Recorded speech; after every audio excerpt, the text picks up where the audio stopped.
À tous, faut-il voir un lien avec la guerre au Mali, un lien avec les menaces formulées par certains groupes islamistes? Une famille française a été enlevée hier dans le nord du Cameroun. Il y a 4 enfants âgés de 5 à 12 ans. Aucune revendication, mais tous ont été conduits au Nigeria, fief de certains groupes islamistes. Stéphane Leroyer. C'est dans cette région du Nord Cameroun que les 7 otages français ont été enlevés mardi matin. La région touristique des parcs nationaux camerounais. Une famille d'expatriés français qui travaillent à Yaoundé, un couple avec ses 4 enfants et leur oncle, lui aussi expatrié au Cameroun. Très tôt mardi matin, après avoir séjourné dans un campement hôtelier la veille, ils sont partis à bord d'un 4x4 bleu en direction d'un parc de la région.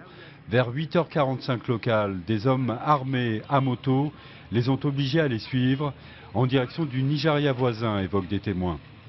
Malheureusement, on pensait être à l'abri ici au Cameroun de ces groupes islamistes qu'on pensait un peu plus au nord, et malheureusement on se rend compte que non, il y a quand même une forte présence de ces groupes ici. Voilà.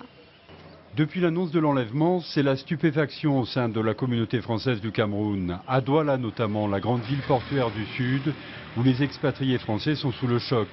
Pour l'instant, aucune revendication n'a été faite par les preneurs d'otages. La France accuse la secte islamiste Boko Haram, dont le fief est situé au Nigeria, à moins de 200 km de la frontière camerounaise.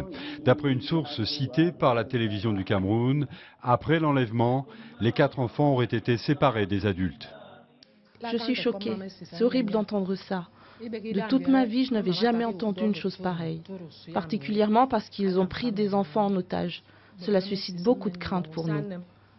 Ces derniers mois, des membres de la secte Boko Haram ont été arrêtés par l'armée camerounaise dans le nord du pays, une région où les habitants de certaines villes seraient favorables à cette secte islamiste, réputée particulièrement violente.